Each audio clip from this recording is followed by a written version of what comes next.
Assalamualaikum warahmatullahi wabarakatuh.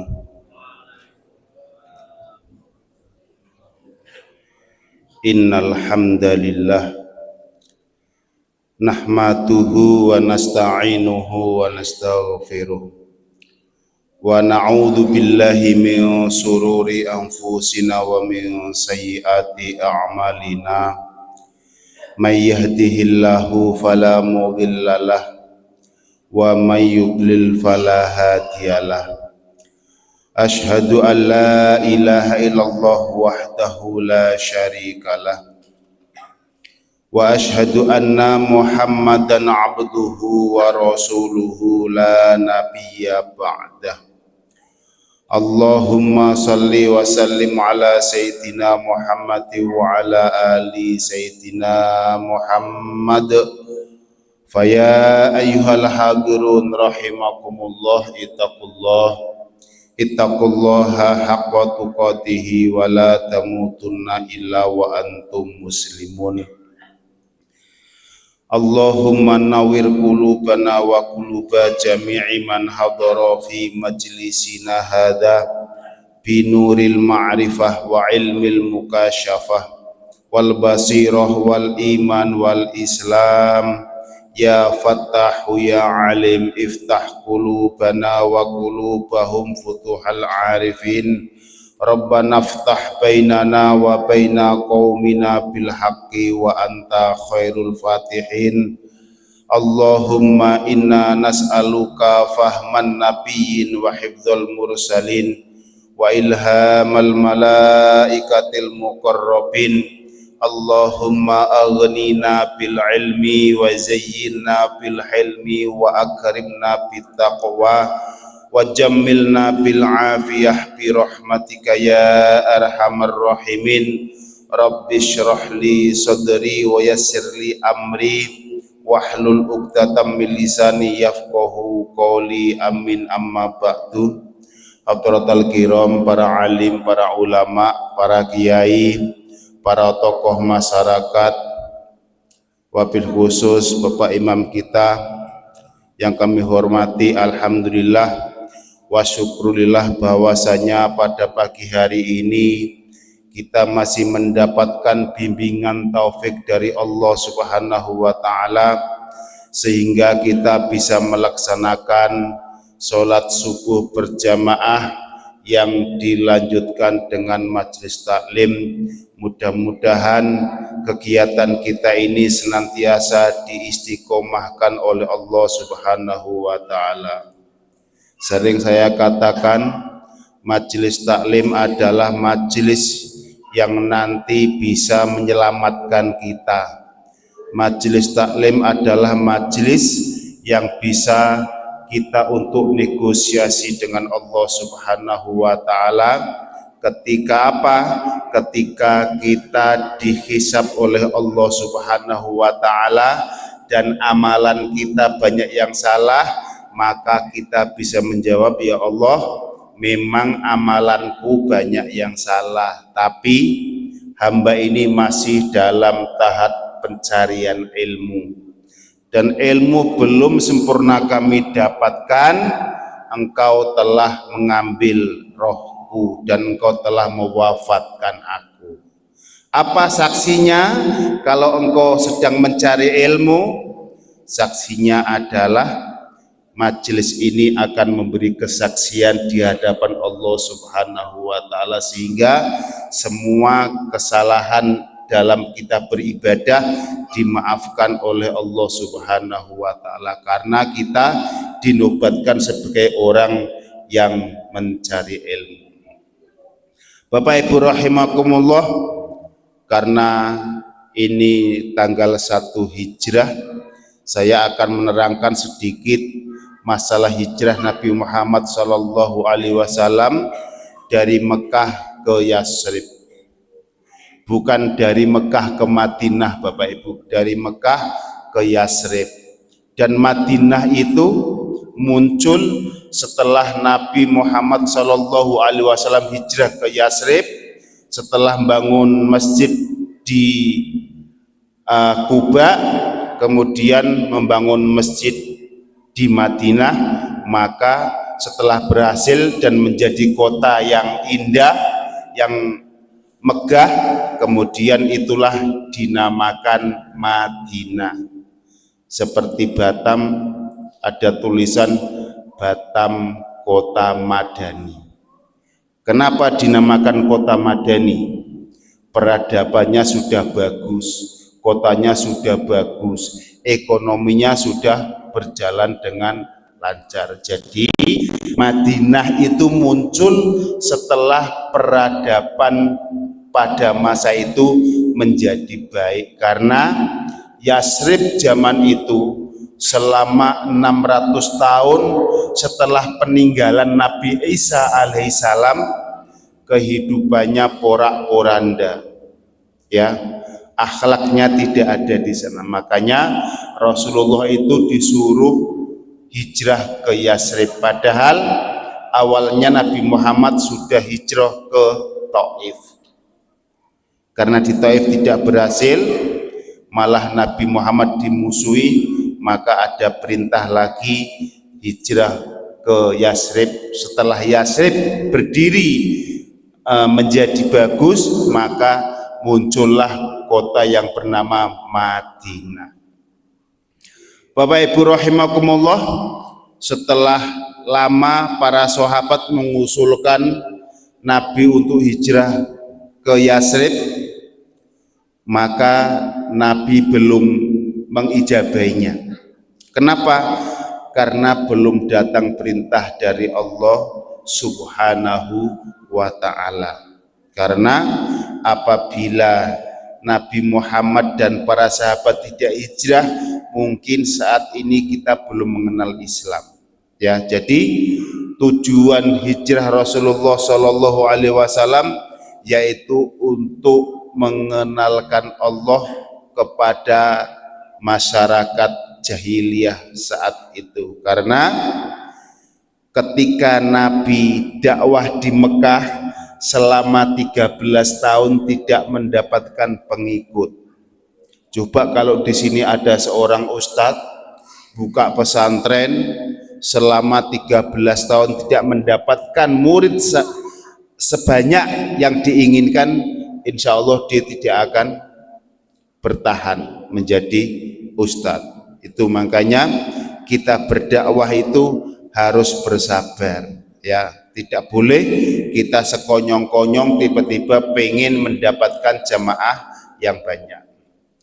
Bapak Ibu rahimakumullah, Allah Subhanahu wa ta'ala mengatakan bagi orang yang hijrah, innalladzina amanu walladzina hajaru wa jahadu fi sabilillah ulaika yarju rahmatallahi wallahu ghafurur rahim.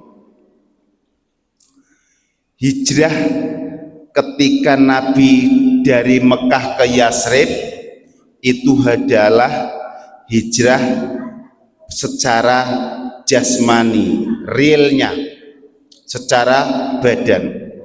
Sekarang saya akan kenalkan dulu apa itu hijrah.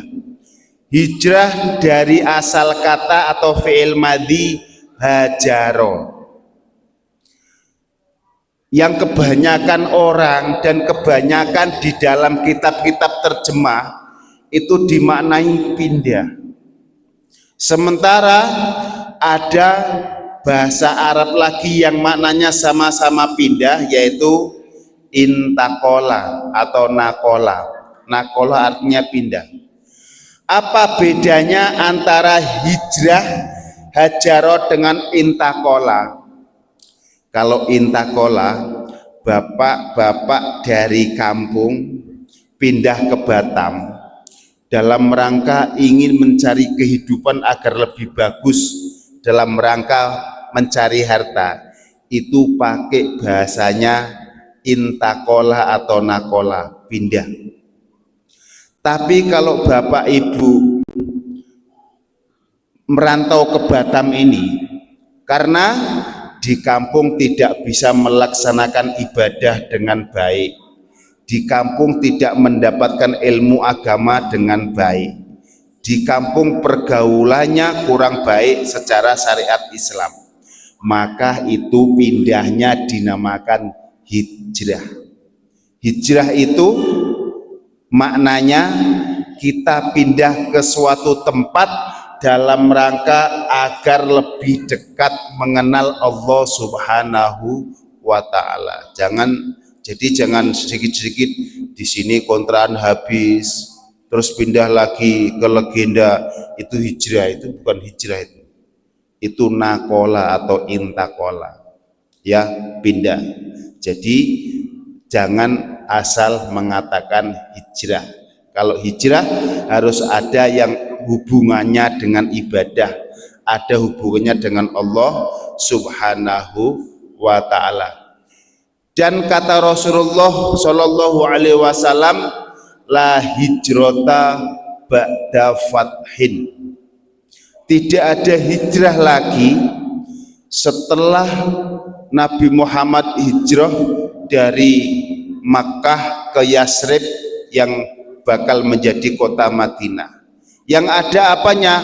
Walakin jahadun wa niyatun fisabilillah. Yang ada adalah hijrahnya itu harus hijrah secara karakter, hijrah secara mental, ya. Apa yang dimaksud hijrah secara mental? Yang tadinya kita tidak mau sholat berjamaah pada malam hari ini, maka aku akan sholat berjamaah. Yang tadinya tidak pernah puasa sunnah, maka aku ingin berpuasa sunnah. Orang yang punya niat seperti ini, Allah Subhanahu wa Ta'ala menerangkan di dalam Al-Quran, ya, wa may yuhajir fi sabilillah yajid fil ardi muragaman katsiran wa sa'atan. Barang siapa yang niat untuk hijrah dekat dengan Allah Subhanahu wa Ta'ala, maka dia akan menemukan di bumi ini muraghaman, tempat pindahnya, katsiran wa sa'atan, maka dia akan mendapatkan rezeki yang luas, ya. Kemudian kata Allah Subhanahu wa Ta'ala, summa yudrikhul mautu faqad waqa'a ajruhu 'alallah. Bapak Ibu rahimakumullah, ini pentingnya kita berniat hijrah. Kata Allah Subhanahu wa Ta'ala, misalkan kemarin tanggal 1 Muharram kita berniat ingin hijrah kepada Allah Subhanahu wa Ta'ala. Dia berniat, aku akan istiqomah sholat jamaah di masjid. Terus pas malam hari niat seperti itu, sebelum datangnya subuh, Bapak Ibu kedapatan kematian atau sakit yang nggak bisa ibadah, maka itu sudah dihitung bahwa Bapak Ibu sudah melaksanakan hijrah oleh Allah Subhanahu wa Ta'ala, ya. Dan ketika dia sudah kekeh niat benar-benar ditakdir oleh Allah Subhanahu wa Ta'ala, dia sakit nggak bisa ibadah lagi, maka setiap waktu sholat jamaah, setiap kali ada waktu ibadah, dia telah mendapatkan ibadah kepada Allah Subhanahu wa Ta'ala. Bapak Ibu yang senantiasa istiqomah melaksanakan sholat jamaah di masjid, kemudian ada uzur nggak bisa ke masjid, bisa jadi sakit, bisa jadi sibuk yang nggak bisa dihindarkan, maka ketika Bapak Ibu sakit koma di rumah sakit, itu setiap waktu sholat dia sudah mendapatkan pahala sholat berjamaah walaupun dia tidak melaksanakan sholat jamaah itu, ya. Itu pentingnya kita istiqomah melaksanakan ibadah. Sering saya katakan, tapi alhamdulillah belum ada kemajuan, karena saya tengok shopnya juga segitu-segitu saja, ya, belum nampak. Insya Allah nanti Allah yang akan menggerakkan. Sebenarnya gini, banyak orang jamaah tabligh rajin dia mengajak orang ke masjid. Satu kali diajak enggak sanggup, enggak mau dia dua kali. Dua kali enggak mempan, tiga kali. Tiga kali mempan. Walaupun dia ke masjid secara terpaksa karena malu. Itu sebenarnya enggak apa-apa. Ya. Wujudnya itu adalah bagaimana orang mau masuk masjid saja. Walaupun dia enggak ikhlas, apapun niat dia, Allah sudah janji ketika orang masuk rumahku maka dia akan mendapatkan limpahan rahmat dari Allah Subhanahu wa taala. Karena dia sudah duduk di masjid, itulah yang selanjutnya Allah akan meringankan kakinya untuk datang lagi ke masjid. Dan ikhlas itu bukan sekonyong-konyong datang Bapak Ibu, harus dilatih, harus riyadhah. Bagaimana caranya ikhlas? Dulu saya ngajar ngaji, ngisi kajian, dulunya saya nggak ikhlas. Saya hitung-hitung kalau saya nungguin toko setiap 1 jam minimal dapat duit 200.000. Ini dengan saya ngajar ngaji kan toko jadi tidak ketungguan. Ya, saya hitung-hitung, itu akan datang rasa nggak ikhlas. Begitu kita membaca Al-Quran, baca kitab, baca hadis, rupanya 1 jam kita ngajar ngaji, 1 jam kita mengisi kajian, itu pahalanya 10 kali sebesar gunung Uhud, sebesar emas yang sebesar gunung Uhud 10 kali. Lah kita sekarang ini punya emas 1 on aja udah kaya karena emas sekarang mahal. Ini pahala dari Allah 10 kali emas yang segede gunung Uhud. Kok ngisi kajian yang 1 jam mau ditukar dengan amplop yang segede 300.000? Enggak ngaruh. Disitulah kalau orang sudah mukasyafah, sudah ngerti apa balasannya nanti di akhirat, ikhlas itu akan datang dengan sendirinya.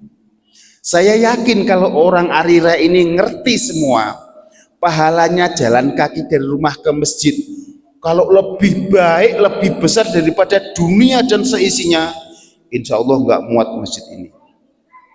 Kalau mau bukti, Pak Imam suruh ngumumkan, barang siapa yang besok subuh sholat ke masjid maka akan diberi uang 1 juta, insya Allah ngantri itu. Nggak ada orang yang nggak datang. Karena apa? Sholat jamaah pahalanya nggak nampak. Dan kebanyakan manusia itu ibadahnya transaksional. Aku dapat apa ibadah? Aku dapat apa di masjid? Aku dapat apa ngisi kajian? Ya. Dan itu nggak apa-apa sebenarnya. Yang penting dia mau masuk masjid. Makanya ketika kita masuk masjid ada doa, Allahumma ftahli abwabar rahmati ya arhamar rahim, ya Allah bukakanlah pintu rahmat untukku. Itu makanya ketika orang sudah mau duduk di masjid ini, walaupun nggak niat untuk ngaji, niatnya ngindarin istri karena nggak punya uang belanja di pagi hari, daripada diomelin istri, ke masjid sajalah nyari aman, itu tetap diberi pahala oleh Allah Subhanahu wa ta'ala. Itu tetap mendapatkan limpahan rahmat dari Allah Subhanahu wa ta'ala. Kan ada orang yang nggak punya duit, istrinya suka ngomel, pagi-pagi nggak ada uang belanja, ke masjid ajalah nyari aman. Itu nggak apa-apa kata Allah. Yang penting kau datang bertamu ke rumahku. Setiap tamu pasti akan aku muliakan kata Allah Subhanahu wa ta'ala. Itu makanya ketika kita sudah berniat hijrah secara apa? Hijrah secara karakter, untuk yang tadinya ibadah asal-asalan, ini ibadah dengan sungguh-sungguh, maka dia sebenarnya sudah mendapatkan rezeki wasaatan yang sangat luas sekali.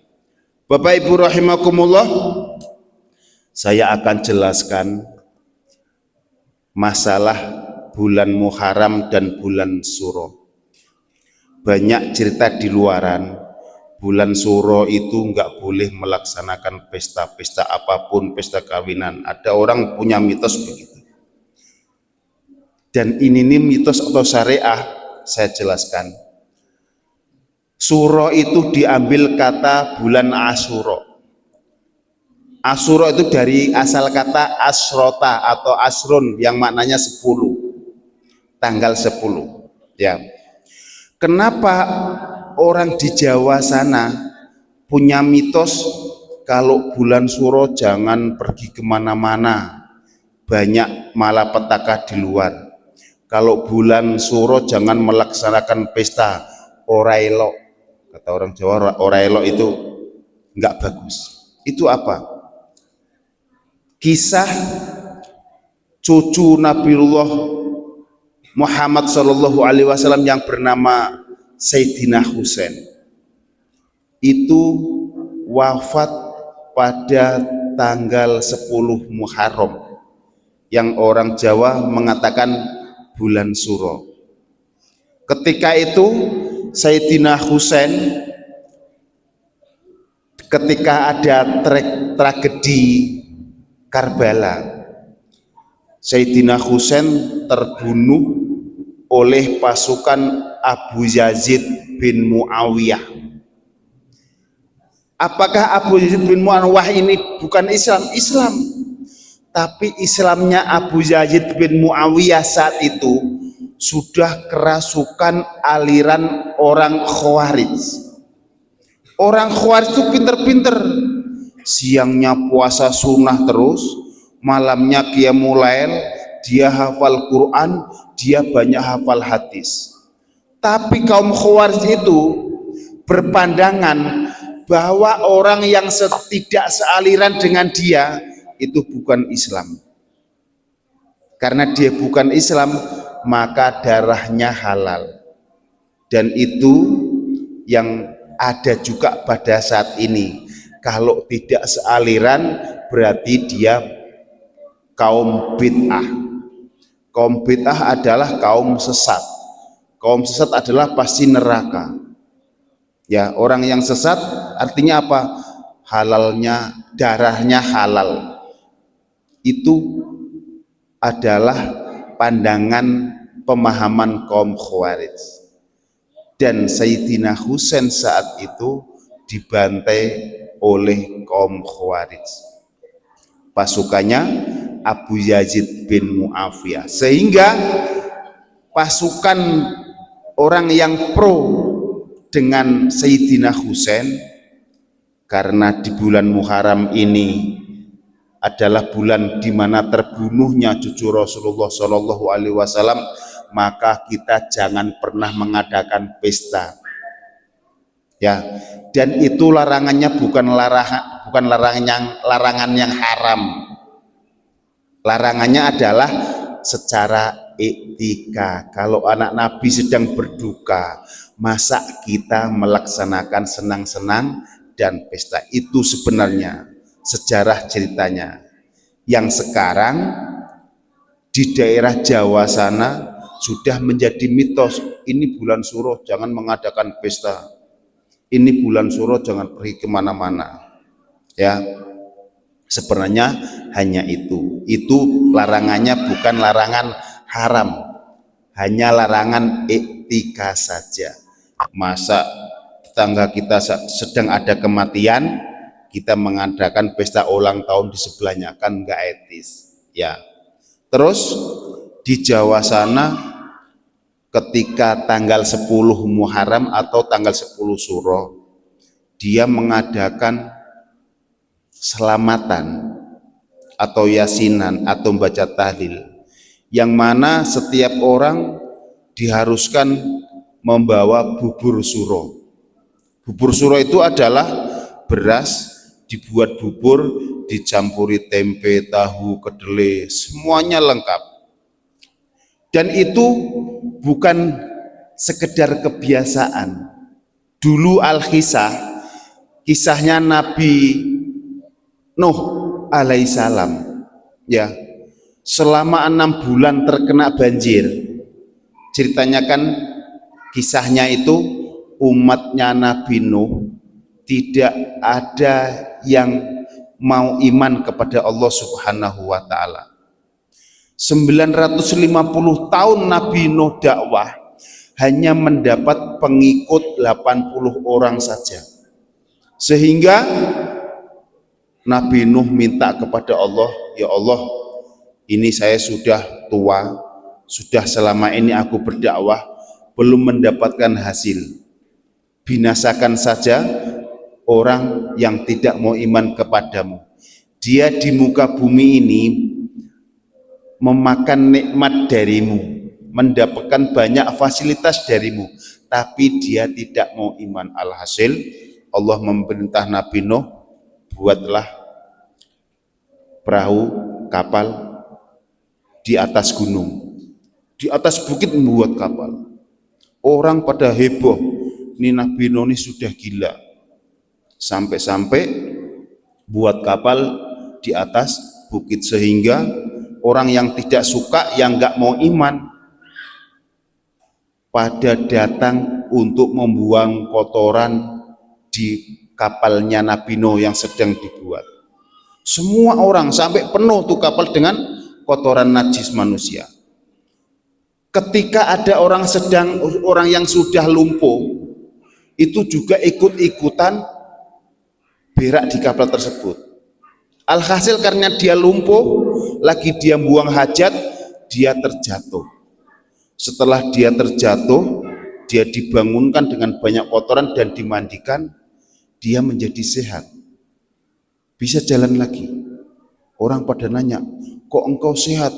Oh, berobat di mana? Kemarin saya jatuh ketika lagi buang hajat di tempat kotoran di kapalnya Nabi Nuh. Sehingga orang berbondong-bondong datang ke kapalnya Nabi Nuh untuk berobat. Lama-lama kotoran yang sebanyak itu diambil sikit untuk orang berobat, lama-lama bersih dengan sendirinya. Ya. Nah, singkat cerita, ketika banjir itu sudah selesai, yaitu selesainya di tanggal 10 Muharram atau 10 Syuro. Pada masa itu semua orang sudah kehabisan bahan makanan. Dan Nabi Nuh woro-woro, hai umatku, siapa yang punya sisa makanan? Ada yang punya sisa beras, ada yang punya sisa tahu, ada yang punya sisa tempe, dicampur menjadi satu, dimasak, dimakan bareng-bareng. Lah itu kisah orang-orang yang di dalam tanggal 10 Muharram dia kendurian, terus dia membuat bubur suro, bubur yang dicampur semua. Itu adalah itba, memperingati sejarah Nabi Nuh alaihissalam. Banyak di bulan itu Rasulullah membuat cerita-cerita yang sangat apa? Nabi Adam alaihissalam diturunkan dari surga ke dunia ini pada tanggal 10 Muharram. Ya, Nabi Adam alaihissalam diciptakan oleh Allah Subhanahu wa taala sempurna jasad dan rohnya juga pada tanggal 10 Muharram. Sehingga ada kisah Nabi Adam itu terciptanya sempurna bainal asri wal maghrib, di antara waktu asar dan maghrib. Makanya ketika hari Jumat, antara waktu asar dan maghrib sekitar jam 5, itu doa mustajabah. Makanya kalau hari Jumat setelah sholat asar, jangan beranjak dulu kemana-mana, wirid di masjid, baca istighfar, baca doa. Itu sangat mustajabah, karena itulah pertama kali Nabi Adam diciptakan sempurna oleh Allah Subhanahu wa ta'ala, jasad dan waruhan, secara jasad dan rohnya. Ya, begitu juga ketika Nabi Adam diterima tobatnya oleh Allah Subhanahu wa ta'ala sesudah dia sujud selama 40 tahun, diterimanya pada bulan Muharram tanggal 10. Begitu juga Nabi Yunus Karena kurang yakin dengan ketentuan Allah, dia ditenggelamkan di lautan dan dimakan seekor ikan nun.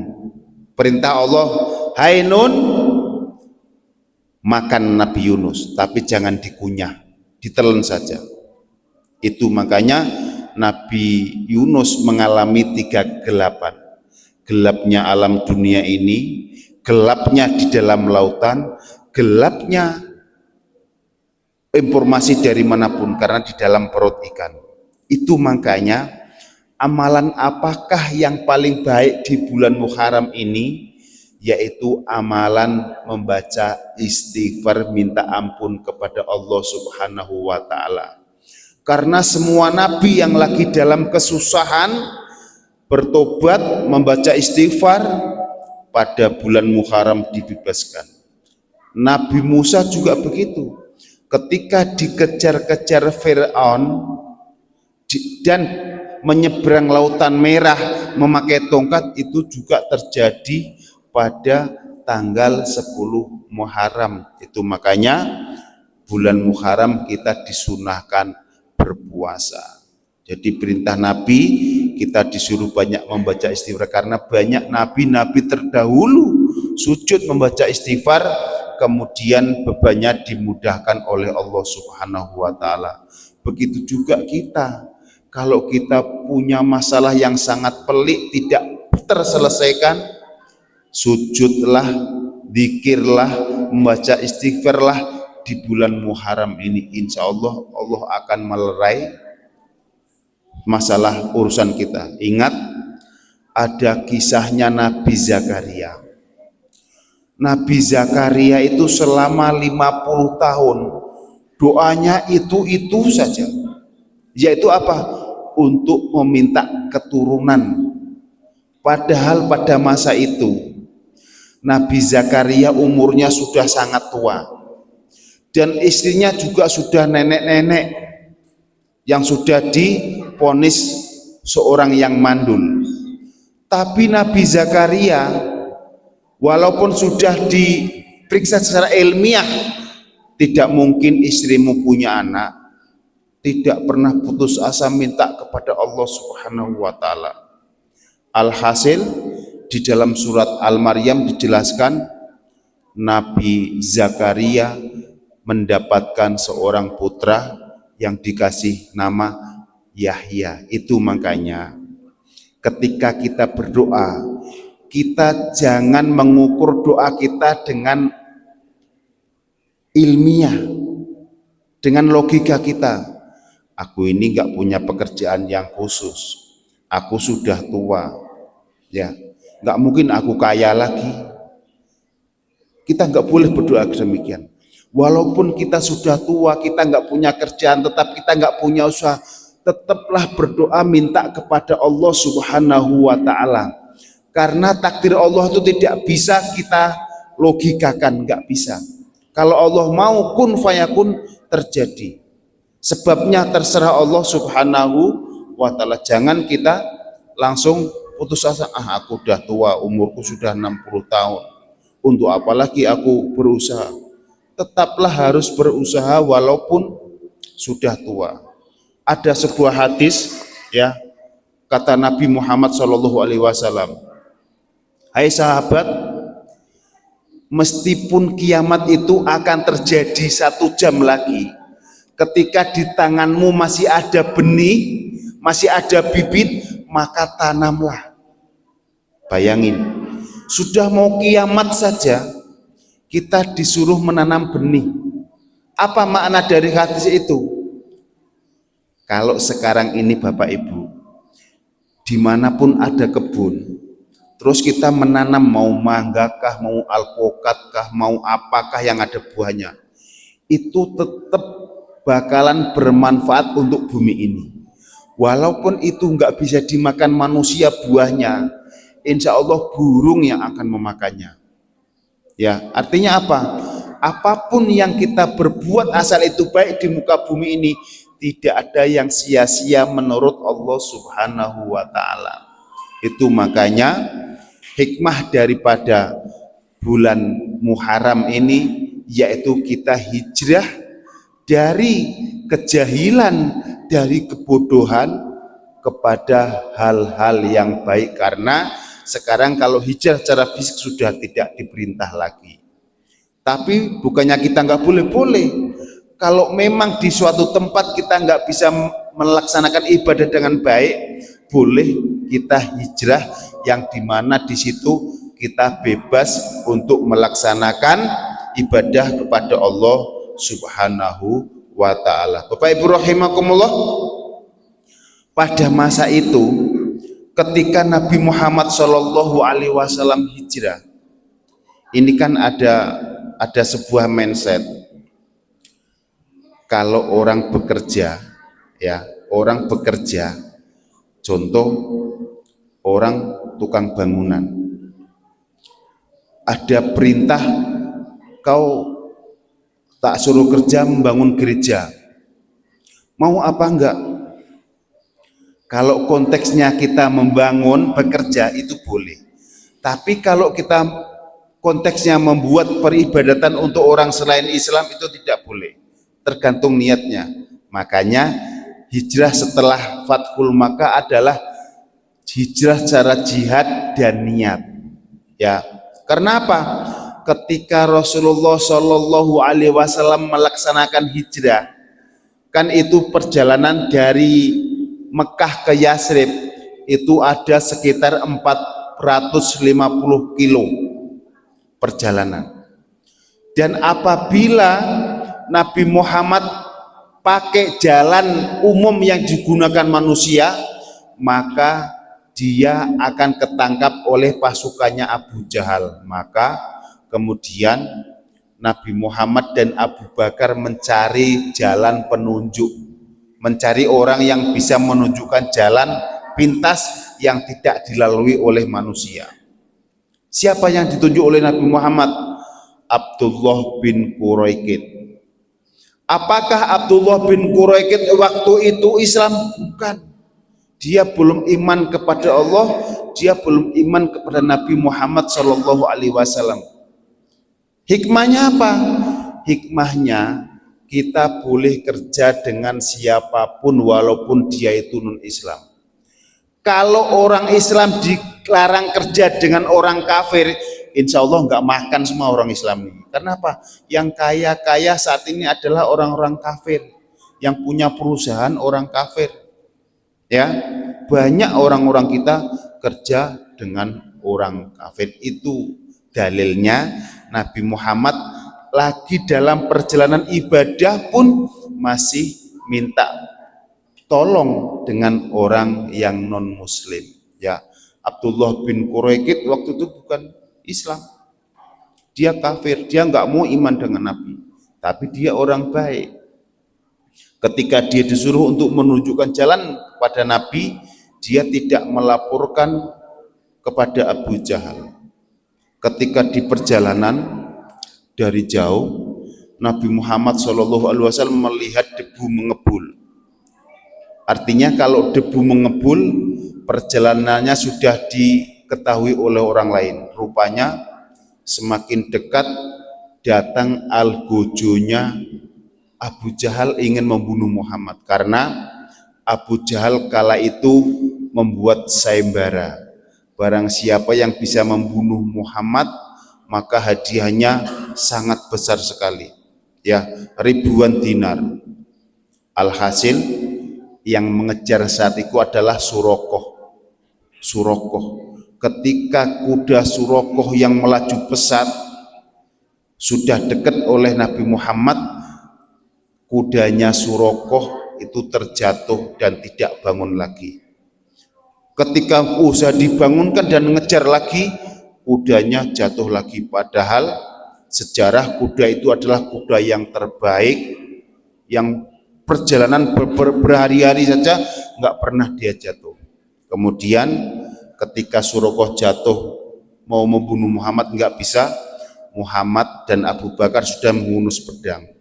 Hai Surokoh, kalau kali ini engkau kubunuh, siapa yang akan menolongmu? Enggak ada ya Muhammad, karena Abu Jahal pun jauh, nggak ada di sini. Ya, hai Surokoh, kenapa ketika engkau ingin membunuhku kudamu jatuh? Karena yang menolongku Allah Subhanahu wa Ta'ala. Dan kalau aku sekarang bunuh kau, siapa yang akan menolongmu? Semenjak itulah Surokoh iman kepada Allah Subhanahu wa Ta'ala, karena usahanya untuk membunuh Nabi Muhammad gagal di pertengahan jalan. Ya, makanya sampai sekarang kalau ada orang bandel, orang orang congok dibilang serakah. Ya, serakah itu dari kata-kata Surokoh tadi. Ya, orangnya kemaruk kata orang Jawa, makanya dibilang serakah. Masih ada waktu Isyraq? Masih ya? 2 menit lagi. Bapak Ibu rahimakumullah, saya lanjutkan. Ketika di bulan Muharram ini, apa perintah Allah Subhanahu wa Ta'ala? Di samping kita suruh banyak istighfar, kita disuruh banyak sedekah, kita disuruh banyak munajat kepada Allah Subhanahu wa Ta'ala, ya, kita juga disuruh mengingat mati oleh Allah Subhanahu wa Ta'ala. La ta'lamuna lidunya saghiratin, ya, wa tarakkuna al akhiratal kabirah wa ala kullukum yamutul maut. Di sini Allah mengingatkan di dalam hadis qudsinya, hai manusia, hai para manusia yang di dunia, janganlah engkau hanya mengejar dunia ini yang kecil, nggak ada apa-apanya. Karena Bapak Ibu, sebanyak apapun, sekuat apapun kita mencari dunia, itu tidak akan dapat banyak di dunia. Seandainya dunia ini Bapak semua cari dan mendapatkan banyak, yakinlah banyaknya yang engkau cari tidak akan pernah membuatmu puas. Tidak akan membuatmu puas. Mana ada beritanya orang yang sudah punya harta banyak, dia puas? Enggak.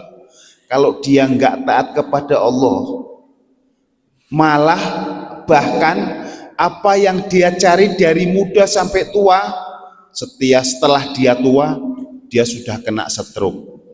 Tahu Bapak Ibu stroke obatnya berapa?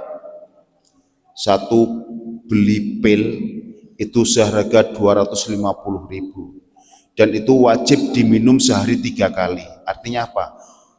Untuk obat stroke yang bagus itu sehari butuh dana sekitar 750.000. Artinya kalau memang Allah tidak menakdirkan kita ini kaya di muka bumi, walaupun kita sudah mendapatkan banyak, ketika di masa tua kita habiskan untuk mengobati kita. Makanya saya sering mengatakan, jangan dunia ini dikejar dengan melalaikan agama. Ya, kejarlah akhirat, walaupun engkau tidak dilarang untuk mengejar dunia, tapi jangan sampai kita mengejar dunia hingga kita melupakan akhirat. Banyak kejadian orang yang dari muda kerja, ketika sudah umur 40 tahun sakit-sakitan, habis hartanya untuk mengobati. Bahkan hartanya sudah habis karena nggak sanggup lagi di rumah sakit, akhirnya dirawat di rumah. Ya sudah, nggak ada obat lagi. Adanya apa? Mengharap belas kasihan dari orang lain. Ini adalah gambaran orang yang tidak taat kepada Allah Subhanahu wa Ta'ala, ya. Kemudian ada sebuah pesan dari Luqmanul Hakim kepada anaknya. Ya bunaya, hai anakku, kata Luqman Hakim, likulli insanin baitani, setiap manusia itu mempunyai 2 tempat tinggal, yaitu 2 rumah. Yang pertama adalah baitun syahidun fid dunya, rumah yang kau saksikan saat ini di rumah. Artinya apa? Siapapun kita, semiskin apapun kita di dunia ini, kita tidak akan dibiarkan oleh Allah Subhanahu wa taala nggak punya tempat tinggal. Walaupun gubuk reot, nggak ada orang yang nggak punya tempat tinggal kecuali orang gila. Dia sudah punya tempat tinggal tapi dia melalak kemana-mana karena dia gila. Artinya apa? Hidupmu di dunia ini sudah pasti dijamin oleh Allah Subhanahu wa taala, tempat tinggalmu dan makanmu, keperluan sehari-hari. Jadi jangan pernah risau dengan masalah itu. Terus kejar untuk mendekatkan diri kepada Allah Subhanahu wa taala karena itu sudah janji Allah. Kemudian yang kedua, kata Luqmanul Hakim, wa baitun ghaibun fala yulhiyannaka baitukal hadir asyahid alladzi fihi umruka qalilun. Ya anakku, kata Luqmanul Hakim, yang kedua adalah rumah yang saat ini gaib tidak kau saksikan. Kapan kita bisa menyaksikan? Nanti ketika kita sudah sakaratul maut, maka kita ditunjukkan oleh Allah Subhanahu wa taala seberapa mewahnya rumah kita di sana. Ya. Fala yulhiyannaka baitukal hadir. Maka rumahmu yang nampak yang hadir di muka bumi ini jangan sampai melalaikanmu untuk rumahmu yang megah nanti di akhirat. Makanya Bapak Ibu, ketika orang nazak sakaratul maut, ada yang mukanya sedih, ada yang mukanya seperti senyum. Itu apa? Dia sudah dinampakkan semua pahala-pahala dan tempat tinggalnya nanti di akhirat. Dia semua sudah dinampakkan. Makanya ketika Su'ban bin Bajdad ketika sakaratul maut, apa perkataannya yang terakhir setelah mengucap? Dia bilang, kenapa dulu perjalanannya tidak lebih jauh lagi? Kenapa tidak yang baru yang saya berikan? Kenapa tidak saya berikan semuanya? Itu perkataan Su'ban bin Bajdad. Ketika suatu hari Su'ban bin Bajdad tidak datang ke masjid sholat jamaah dengan Nabi, Nabi mencari-cari. Kemudian Nabi berkata dengan para sahabat, sahabat, ada yang tahu kemana Su'ban bin Bajdad?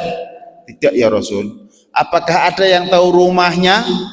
Ada ya Rasul. Kemudian setelah selesai sholat subuh, Nabi Muhammad dengan para sahabat ziarah ke rumahnya Su'ban bin Bajdad. Rupanya Bapak Ibu, tempat tinggal Su'ban bin Bajdad dengan masjid untuk berjamaah itu perjalanan 3 jam. Ketika Su'ban pengen sholat jamaah subuh, dia mesti jalan dari jam 2:30 malam baru menjelang subuh sampai masjid. Lah kita sudah masjidnya dekat, jalannya bagus, kendaraan punya, enggak juga kita mampu ke masjid. Ya, rupanya perjalanan ini dinampakkan oleh Allah Subhanahu wa taala ketika menjelang sakaratul mautnya. Kenapa enggak lebih jauh lagi rupanya? Perjalanan dari rumah ke masjid untuk sholat subuh berjamaah, Su'ban bin Bajdad sudah dibangunkan rumah yang megah di surga oleh Allah Subhanahu wa taala. Perjalanan 3 jam saja, kata Su'ban bin Bajdad, kenapa tidak lebih jauh lagi perjalananku? Dan ketika Su'ban bin Bajdad jalan ke masjid, dia selalu membawa baju 2. Yang satu baju baru di dalam, yang satu baju yang sudah kumuh untuk dipakai di luar. Tujuannya apa? Ketika terkena debu, nanti baju yang jelek inilah yang kena. Dan ketika nyampe masjid, baju yang jelek ini dilepas, ditaruh, kemudian pas sholat pakai baju yang terbaik. Ketika itu di perjalanan ada seorang kakek-kakek tua, ya, seorang pengemis, kedinginan sampai menggigil. Dikasihkanlah baju yang jelek ini. Tahu Bapak Ibu, baju yang jelek disedekahkan oleh Su'ban bin Bajdad itu ketika dia sakaratul maut dinampakkan rupanya pahalanya segede gunung Uhud. Hanya baju bekas. Dan itu kejadiannya pada bulan Muharram. Yang ketiga adalah ketika Sauban bin Bajat karena perjalanan jauh, dia senantiasa bawa bekal, bawa sepotong roti. Ketika di jalan, Sauban mendapati seorang pengemis yang belum makan selama 3 hari. Diberikanlah separuh roti bekal beliau itu. Rupanya Allah sudah siapkan istana dengan telaga Kautsar, yang mana ketika telaga itu diminum sedikit tidak akan haus selamanya. Makanya si Sauban mengatakan, kenapa kemarin nggak kuberikan semua roti sepotong itu? Ya nyesel kalau dia ibadahnya sedikit. Sudah begitu banyaknya ibadah Sauban bin Bajdat, dibilang dia adalah kurang. Lah kita ini sudah berapa banyak kita ibadah di muka bumi ini. Karena Bapak Ibu, hakikatnya ketika kita belum diwafatkan oleh Allah Subhanahu wa taala, itu adalah Allah sedang memberi kesempatan kita untuk menambah bekal nanti menuju rumah keabadian. Ya, dunia ini hanya sebentar saja. Saya rasanya kayaknya baru kemarin saya di pesantren. Tiba-tiba sekarang sudah jenggotan putih, sudah tua, sudah punya cucu, sudah berumur 50 tahun. Kalau umur saya 60 tahun panjang umur, insya Allah hanya 10 tahun lagi. Kalau 10 tahun itu full ibadah di masjid, mungkin kita akan mendapatkan Lailatul Qadar 10 kali.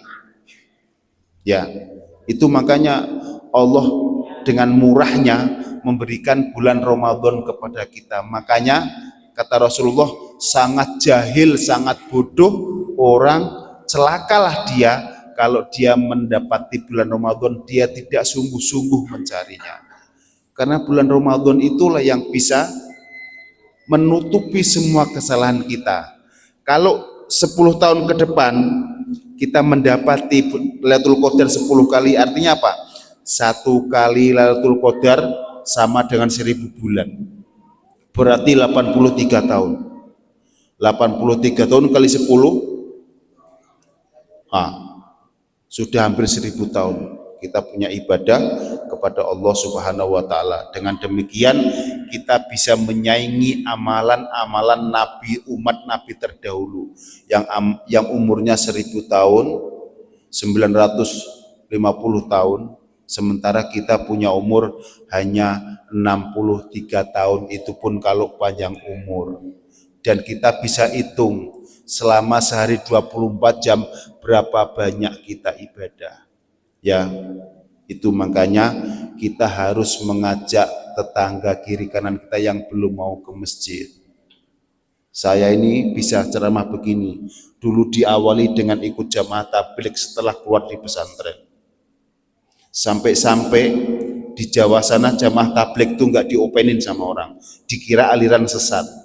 Sampai-sampai saya pernah tidur di kuburan karena apa?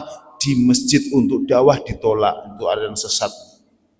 Ya, membuat tenda di kuburan. Kalau di Jawa, kalau kuburannya orang kaya, dibangun dikasih atap dia, di situ bisa buat tidur. Itu makanya jangan pernah bosan-bosan kita untuk mengajak orang yang belum ke masjid. Colek kiri kanan kita, Pak, ayo ke masjid. Dunia ini nggak ada senang-senangnya. Betapapun senangnya kita di dunia ini, tidak ada apa-apanya dibandingkan dengan kesenangan akhirat. Ya, mudah-mudahan bermanfaat buat kita, dan ini membuat tadkirah untuk kita, menjadi tadkirah untuk kita agar kita senantiasa mengajak berdakwah. Karena tugas dakwah bukan hanya tugasnya ustadz, bukan hanya tugas kiai. Tugas dakwah adalah tugas kita semua. Ajak teman kita yang belum ke masjid, Pak, mari ke masjid. 1 kali, 2 kali nggak mau, terus diajak terus. Nanti lama-lama insya Allah dia mau. Wallahu a'lam bishawab. Mohon maaf sudah masuk waktu isyraq. Mari kita akhiri kajian pada pagi hari ini dengan doa kafaratul majelis. Subhanakallahumma wa bihamdika asyhadu an la ilaha illa anta astaghfiruka wa atubu ilaik. Wassalamualaikum warahmatullahi wabarakatuh.